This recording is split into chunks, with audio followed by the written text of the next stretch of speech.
ద్వితీయోపదేశకాండము 22వ అధ్యాయం 5వ వచనము. స్త్రీ పురుషుని వేషము వేసుకొనకూడదు, పురుషుడు స్త్రీ వేషము ధరింపకూడదు. అలాగు చేయు వారందరూ నీ దేవుడైన యెహోవాకు హేయులు. హేయమైన అంటే ఏంటి? అసహ్యమైన, చిరాకైన, బొత్తిగా ఇష్టము లేకుండా, పూర్తిగా ఇష్టము లేకుండా ఉన్నదానిని హేయమైన అంటారు. దేవునికి హేయమైన పని ఏమిటంటే స్త్రీ పురుషుని వేషం వేసుకోకూడదంట. వస్త్రధారణ పురుషులులాగా ధరించకూడదు, పురుషుల్లాగా క్రాఫ్ చేసుకోకూడదు, పురుషుల్లాగా ప్రవర్తించకూడదు. కానీ ఈ రోజుల్లో వాళ్ళ డ్రెస్ వాళ్ళు మానేసి అబ్బాయిల డ్రెస్సులు అమ్మాయిలు వేసుకుంటున్నారు. జీన్స్ ప్యాంట్స్, టీ షర్ట్లు, ఇవే. లేకపోతే షర్ట్లు వేస్తున్నారు ఇప్పుడు. టీ షర్ట్లు కూడా కాదు, ఇప్పుడు నేను ఎలా వేస్తున్నాను, వైట్ ఫుల్ హ్యాండ్స్ పెట్టుకుని అలాగే సేమ్ అలా ఉంటున్నాయి. షర్ట్లు వేసేస్తున్నారు ఇప్పుడు. ఫ్యాషన్ షర్ట్లు, జీన్స్ ప్యాంట్స్ అమ్మాయిలు వేస్తున్నారు. అలాగే ఈ హెయిర్ స్టైల్ కూడా కొంతమంది అబ్బాయిల్లాగా తయారు చేసుకుంటున్నారు, పురుషుల్లాగా. ఏది ఏమైనప్పటికీ టోటల్గా దేవుడు చెప్పే మాట ఏమిటంటే అమ్మాయిలు అబ్బాయిల వేషము వేయకూడదు. అలా వేస్తే దేవుడికి ఇష్టం లేని పనంట. నీట్గా, అందంగా, నిండుగా, హుందాగా వస్త్రధారణ ఉండాలి. చాలా చక్కగా ఉండాలి వస్త్రధారణ. అవతల వాళ్ళు చూస్తే గౌరవించేలాగా ఉండాలి. కానీ ఇలా కొంతమంది పెద్ద పెద్ద వాళ్ళు ఈ టీవీల్లో చెప్తుంటే వాళ్ళ మీద దాడి చేస్తున్నారు. పెద్ద పెద్ద వాళ్ళు చెప్తున్నారు కొంతమంది, ఇలా ఉండకూడదమ్మా, పిల్లలు ఇలా ఉండాలి, ఇలా వస్త్రధారణ ఎలా చేస్తున్నారంటే వాళ్ళకి ట్రోలింగ్స్ ఏం పెడుతున్నారంటే మా ఇష్టం, మా శరీరం, మా డబ్బులు, నువ్వేమన్నా డబ్బులు ఇస్తున్నావా, మా శరీరం నువ్వు పోషిస్తున్నావా, మా ఇష్టం వచ్చినట్లు వేసుకుంటాం, నువ్వెవరు మమ్మల్ని అడగడానికి, నీ సంగతి నువ్వు చూసుకో అని ఇలాంటి ట్రోలింగ్స్, ఇంకా భయంకరంగా బూతులు తిడుతూ ట్రోలింగ్స్ చేస్తున్నారు. ఇలా ఎవరైనా కొంచెం మంచి మాటలు చెప్పి గొడవలు ఎందుకు జరుగుతున్నాయి? ఇప్పుడు ఎందుకు జరుగుతున్నాయి? విపరీతమైనటువంటి పోకడలకి పోవడం కారణంగా అవతల వాళ్ళేమో ఫుల్గా మందు కొట్టి వాళ్ళు కన్ను మిన్ను ఆనకుండా అబ్బాయిలు ఉండడం కారణంగా రెండు వైపుల నుంచి కూడా వస్తున్నటువంటి ప్రాబ్లమ్స్ కారణంగా ఈ రోజున ఎన్నో దారుణాలు జరుగుతూ ఉన్నాయి. అలాంటి దారుణాలన్నీ కూడా జరగకుండా ఉండాలంటే కొన్ని జాగ్రత్తలు తీసుకోవాలి. మన వస్త్రధారణ అవతల వాళ్ళు చూసినప్పుడు మనం గౌరవించేలా ఉండేలా మన వస్త్రధారణ ఉండాలి. అది పురుషులదైనా స్త్రీలదైనా ఉండొచ్చు. అందంగా తయారవడంలో తప్పులేదు. మన అందాన్ని, దేవుడిచ్చిన అందాన్ని అందంగా తయారవడంలో తప్పులేదు. అందంగా తయారవ్వచ్చు. కానీ దేవుడికి అసహ్యకరమైనటువంటిగా తయారవ్వకూడదు.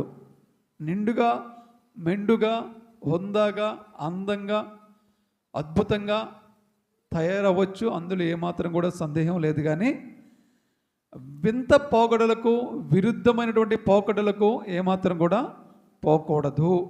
అవి మీరు గుర్తుపెట్టుకోవాలి. డ్రెస్సెస్ విషయంలో మరి ముఖ్యంగా గుర్తుపెట్టుకోవాలి. అవన్నీ కూడా జాగ్రత్తలు మీరు పాటించితే మంచిది. సరే, అందరూ వేస్తున్నారు కదా, మనం ఎందుకు వేయకూడదంటే అందరూ వేస్తే ఏనండి, మనం వేయొద్దు. మనల్ని చూసి వాళ్ళు మారుతారు కదా. అందరూ చెడు సాంప్రదాయాన్ని పాటిస్తున్నారు అనుకోండి, మనం మంచి సాంప్రదాయాన్ని పాటిద్దాం. మనల్ని చూసి వాళ్ళు మారుతారు.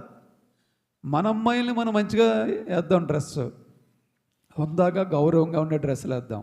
అప్పుడు మిగతా వాళ్ళు మనల్ని చూసి వాళ్ళు కూడా నేర్చుకుని మంచి డ్రెస్సులు వాళ్ళ అమ్మాయిలు కూడా వేస్తారు. అలాగే పురుషులు కూడా స్త్రీల్లాగా ప్రవర్తించకూడదంట. అబ్బాయిలు అమ్మాయిల్లాగా ఉండకూడదంట.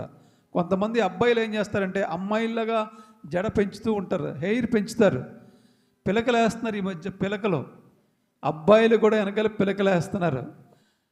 అబ్బాయిలు అమ్మాయిల్లాగా హెయిర్ పెంచకూడదు, అమ్మాయిల డ్రెస్సులో అబ్బాయిలు వేయకూడదు, అమ్మాయిలాగా అబ్బాయిలు మాట్లాడకూడదు, ప్రవర్తించకూడదు, నడవకూడదు. కొంతమంది నడుస్తారు, ఆడవాళ్ళు నడిచినట్టుగా నడుస్తారు. కొంతమంది మాట్లాడతారు, ఆడవాళ్ళు మాట్లాడినట్టుగా మాట్లాడతారు. అది కూడా చేయకూడదు. పురుషులంటే మ్యాన్లీగా ఉండాలి, పురుషుల్లాగే ఉండాలి, దర్జాగా ఉండాలి, మంచిగా ఉండాలి. అంతేకాకుండా సహించే వాళ్ళుగా ఉండాలి. పురుషులకు బలం ఎక్కువ ఇచ్చాడు కాబట్టి దేవుడు సహించాలి. ఒక్కొక్కసారి ఆడవాళ్ళకి సహనం కోల్పోయినా కానీ మగవాళ్ళు దాన్ని సహించాలి. భర్త అంటే భరించేవాడని అంటారు కొంతమంది. భర్త అంటే భరించేవాడని అంటారు. అంటే మగవాళ్ళకి బలము ఎక్కువ ఇచ్చాడు కాబట్టి దేవుడు ఓపిక ఆ బలాన్ని ఉపయోగించుకుని సహించాలి, అన్ని పరిస్థితుల్ని తట్టుకుని నిలబడగలగాలి. కానీ పురుషులు సాయంత్రం అవతులకి ఒక పెగ్గ 2 పెగ్గలు వేసేస్తారు. ఇంకా తర్వాత ఇంక బీభత్సమే. ఇంకా వారు వన్ సైడే, ఇంకా వారు వన్ సైడే, భరించడం లేదు, గిరించడం లేదు, ఏమీ లేదు. ఇంకా ఎటైనా పోవచ్చు, తుఫాను వాయుగుండం ఎటైనా మారచ్చు, వాయుగుండాలు ఎటైనా మారచ్చు. అది ఎటు మారదో చెప్పలేము. ఇంకా వారు వన్ సైడ్ అయిపోద్ది. అందుకు కాబట్టి పురుషులు కూడా దేవుడు చెప్తున్నాడు, త్రాగుబోతులు పరలోక రాజ్యానికి చేరరట. ద్రాక్షారసము ఎక్కిరింతల పాలు చేయను, మద్యము అల్లరి పుట్టించును. త్రాగుబోతులు దేవుని రాజ్యానికి అర్హులు కాదు. కాబట్టి పురుషులు కూడా ఏం చేయాలంటే సాయంత్రం వచ్చేటప్పటికి ఒక పెగ్గేసుకుని వాయుగుండంలాగా రెచ్చిపోకూడదు. కాబట్టి ఎంత సాధ్యమైనంత వరకు త్రాగుడిని అవాయిడ్ చేయడం చాలా మంచిది. కట్టేయడం మంచిది, తాగకుండా ఉండడం మంచిది, మానేయడం మంచిది. నెమ్మదిగా ఒకే రోజు మానేయాలంటే వాడు చచ్చిపోతాడు. ఎందుకంటే అప్పుడు దాకా తాగి తాగి తాగి తాగి ఆ ఎముకల్లో నరాల్లో జీర్ణించిపోయి ఉంటుంది. కాబట్టి ఇది ఒకేసారి తాగి మానేయాలంటే చచ్చిపోతాడు. దేవుడు మార్చేస్తే మాత్రం వెంటనే మానేస్తాడు వాడు.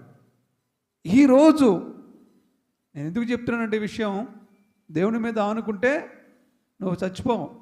నిన్న తాగావు, ఈరోజు నీ తాగడంటే విరక్తి కలిగినట్టుగా ఉంటుంది నీకు. దేవుడి మీద ఆధారపడు. నిన్నటి వరకు పీపాలు తాగావు, ఈవేళ నువ్వు తాగకుండా దేవుడు ఆపేస్తాడు. ఎలాగ ఆపేస్తాడంటే దేవుళ్ళు ఆ శక్తి ఉంటుంది, విరక్తి కలిగించేస్తాడు దేవుడు. అసలు దాని మీద వాసన కూడా నీకు కిట్టనివ్వడు, అసలు వాసన కూడా నీ దగ్గర రానివ్వడు. దేవునికి మహిమ కలుగును గాక. దేవునిలో అంత శక్తి ఉంది. కాబట్టి ప్రార్థన చేయండి, నేను త్రాగడం మానేయాలని. ఎక్కడ ప్రార్థన చేస్తే దేవుడు త్రాగడం కానీ మానిపించేస్తాడు భయపడి కొంతమంది ప్రార్థన చేయడం మానేస్తారేమో, అలా మానకండి. నీకు విరక్తి కలిగిందంటే దాని మీద ఇష్టం ఉండదు, ఇంకా దాని ఆశ ఉండదు నీకు. ఇంకా నీకు బోల్డన్ని డబ్బులు సేవ్ అవుతాయి, బోల్డంత ఆరోగ్యం సేవ్ అవుతుంది. కాబట్టి పురుషులు కూడా ఇష్టానుసారంగా ప్రవర్తించకూడదు, అలాగే స్త్రీలలాగా ఉండకూడదు. హుందాగా ఉండాలి, గట్టిగా ఉండాలి, చాలా మెత్తని హృదయం కలిగిన వాళ్ళగా ఉండాలి. దేవునికి మహిమ కలుగునుగాక. ఈ 2 విషయాలు మీరు జాగ్రత్తగా ఉన్నారు కదా. పిల్లలు మీరు జాగ్రత్తగా పెంచండి. ఇక మీదట డ్రెస్సింగ్ విషయంలో చాలా స్త్రీలు పురుషుల వేషం వేయకూడదు, పురుషులు స్త్రీల వేషం వేయకూడదు. దేవుడు ఎవరికి కేటాయించిన వస్త్రధారణ వాళ్ళు వేసుకోవాలి, ఎవరికి ప్రవర్తన ఇచ్చిన ప్రకారంగా వాళ్ళు ప్రవర్తించాలి. అదే మంచి పద్ధతి. దేవునికి మహిమ కలుగునుగాక. ఈరోజు స్త్రీలలో అంటే స్త్రీల గురించి ఈరోజు కొంచెం మాట్లాడుకుందాం. స్త్రీ పాత్ర ఈ సొసైటీలో చాలా ప్రాముఖ్యమైనది. స్త్రీ సొసైటీలోనే కాదు, తన కుటుంబంలో కూడా తన పాత్ర చాలా ప్రాముఖ్యమైనది. ఒక రకంగా స్త్రీ ఇప్పుడు జాబులు చేస్తున్నారు, పొలిటీషియన్స్గా ఉంటున్నారు. ప్రతి ఇండస్ట్రీలో కూడా, ప్రతి సెక్టార్లో కూడా స్త్రీలు మంచి పాత్ర పోషిస్తూ ఉన్నారు.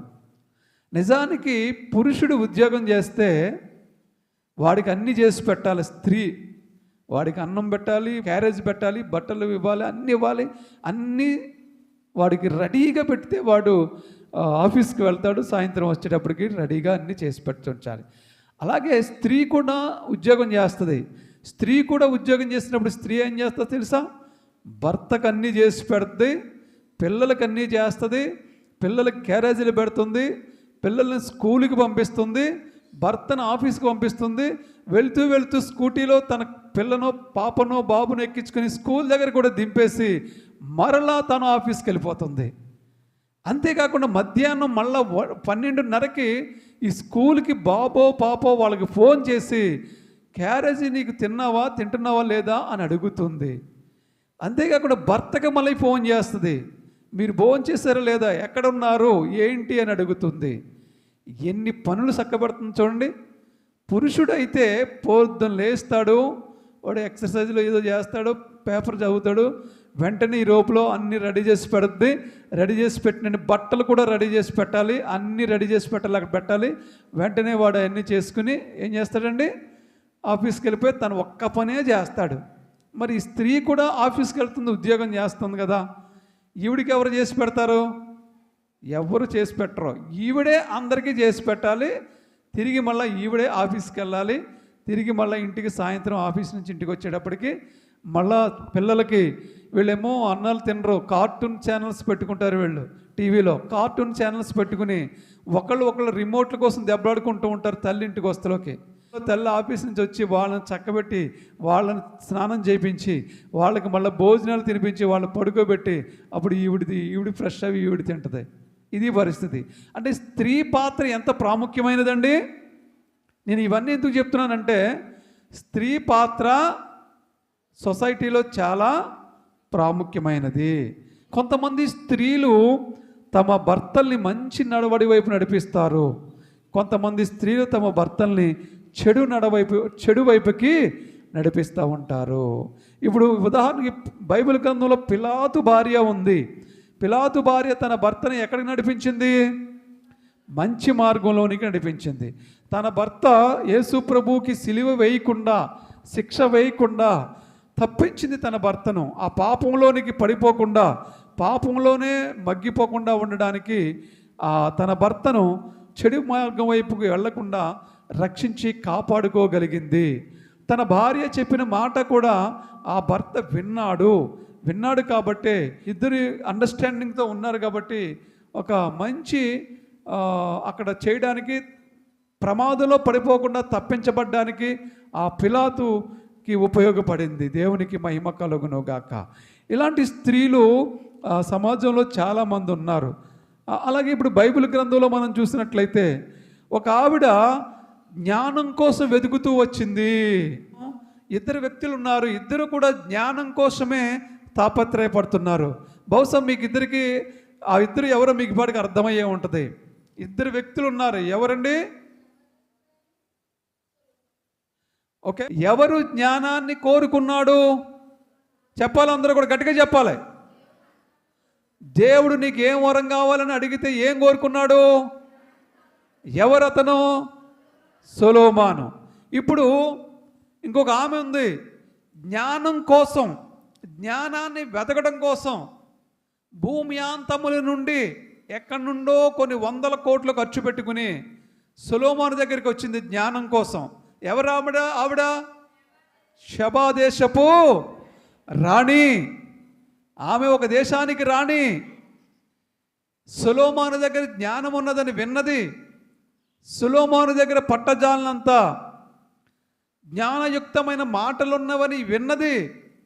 ఆ మాటలు నిజమా కాదని జ్ఞానాన్ని అన్వేషిస్తూ ఒక అన్వేషినిగా భూమ్యాంతముల నుండి ఈ దేశానికి సొలొమోను దగ్గరికి వచ్చింది ఆ రాణి. వీళ్ళిద్దరూ అభిప్రాయాలు ఒకేలాగా ఉన్నాయి. సాక్షాత్తు దేవుడే ప్రత్యక్షమై నీకేం కావాలని అడిగితే సొలొమోను నాకు జ్ఞానం కావాలన్నాడు. అలాగే ఈ షెబా దేశపు రాణి కూడా ఎక్కడి నుండో వచ్చి జ్ఞానం కోసమే కొన్ని 100 కోట్లు విలువ చేసే గిఫ్ట్లు పట్టుకుని సొలొమోను దగ్గరికి వచ్చింది. చూస్తే జ్ఞానం కోసమే. వీళ్ళిద్దరి యొక్క అభిప్రాయాలు, స్వభావాలు ఒకేలాగా ఉన్నాయి. కాకపోతే అతడేమో పురుషుడు, ఈమెమో స్త్రీ. అంటే ఇప్పుడు పురుషుల్లో ఉన్నటువంటి ఆలోచన శక్తి స్త్రీలలో కూడా ఉంటుందని మనకు అర్థమవుతుందా లేదా? అర్థమైందా? అంటే స్త్రీలు కూడా ఆలోచన శక్తి విషయంలో పురుషుల్లాగే ఆలోచిస్తారు కొంతమంది అని ఈ రాణిని చూస్తే మనకి అర్థమవుతుంది. ఈ రాణి ఎందుకు వచ్చిందంటే 10వ అధ్యాయం ఒకసారి చూడమ్మా. 1వ రాజులు 10వ అధ్యాయము. 1వ రాజులు 10వ అధ్యాయము చదువమ్మా.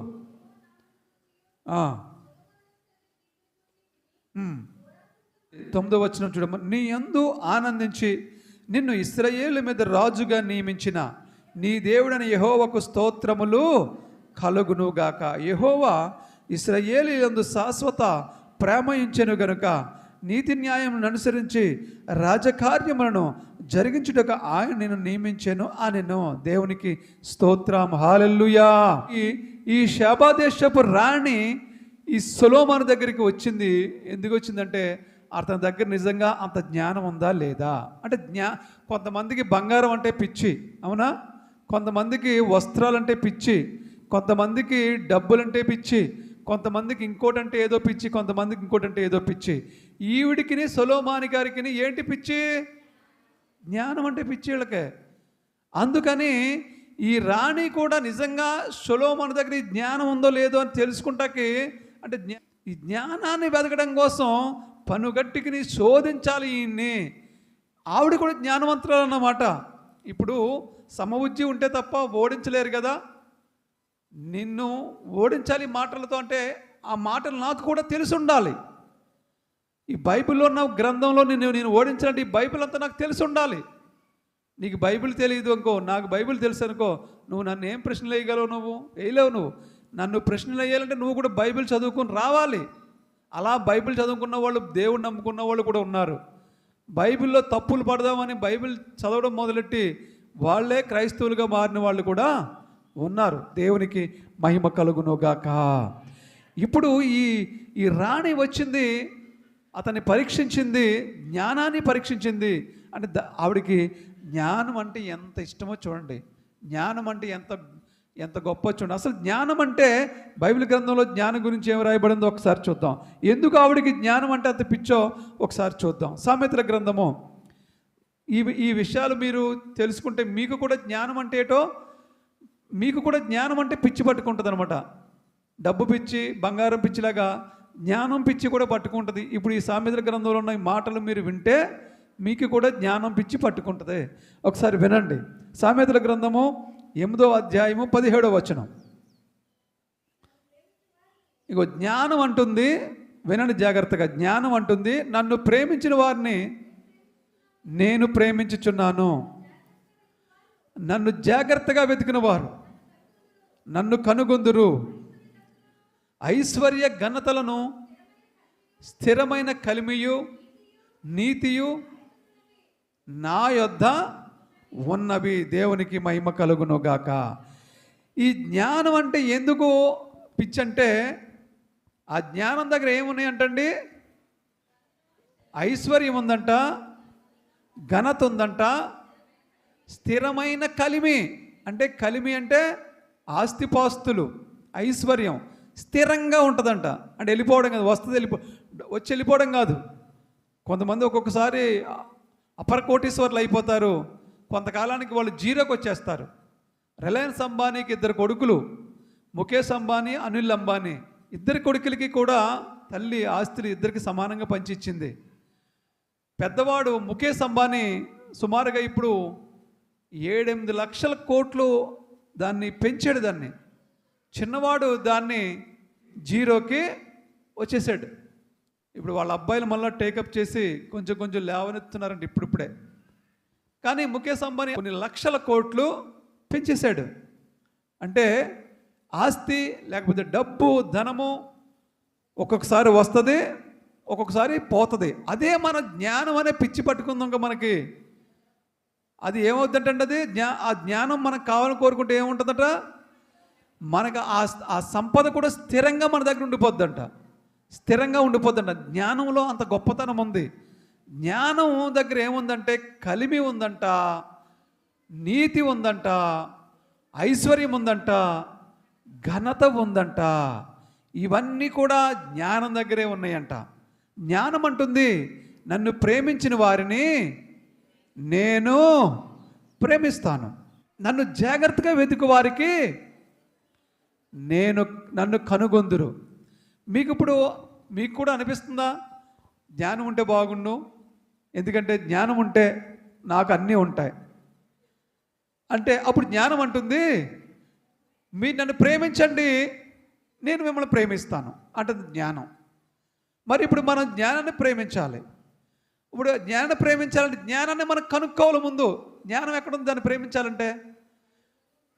అప్పుడు జ్ఞానం అంటుంది మీరు జాగ్రత్తగా నన్ను వెదికిన ఎడలా నన్ను కనుగొందురు. ఓకే, అంటే ఇప్పుడు పోనీ అదే మాట 9వ సామెతల గ్రంథంలో 9వ అధ్యాయంలో 10వ వచనం చూడండి. జ్ఞానం అంటే ఏంటో మీకు అర్థమవుద్ది. యెహోవా యందు భయభక్తులు కలిగి ఉండుటయే జ్ఞానమునకు మూలము. అర్థమవుతుందా మీకు ఇప్పుడు? అంటే ఇప్పుడు లింక్ అన్న మాట ఇది. జ్ఞానం ఉంటే మన దగ్గర సంపద ఉంటుంది, ఐశ్వర్యం ఉంటుంది, ఘనత ఉంటుంది, నీతి ఉంటుంది, అది కూడా స్థిరంగా ఉంటుంది సంపద. ఇప్పుడు ఆ జ్ఞానం ఏమంటుందంటే మీకు కూడా అది కావాలంటే నన్ను ప్రేమించండి అంటుంది జ్ఞానాన్ని. ఆ జ్ఞానాన్ని మనం ప్రేమించాలంటే దాన్ని ముందు పట్టుకోవాలి, మనం దొరకాలి. మనకు అది ఎక్కడ దొరికిద్ది అంటే అదే చెప్తుంది మళ్ళీ. ఏమనంటుంది? నన్ను మీరు జాగ్రత్తగా వెతికితే నేను మీకు దొరుకుతానంటుంది. అప్పుడు మనం జాగ్రత్తగా వెతకాలంటే ఎక్కడ వెతకాలి? యేసయ్య దగ్గర వెతకాలి. మత్తయి సువార్త 7:7 ఉంటుంది. అడుగుడి మీకు ఇవ్వబడును, వెదకుడి మీకు దొరుకును. చాలు. ఇప్పుడు మీరు ఎక్కడ వెతకాలి జ్ఞానాన్ని? యేసు ప్రభు దగ్గర వెతకాలి.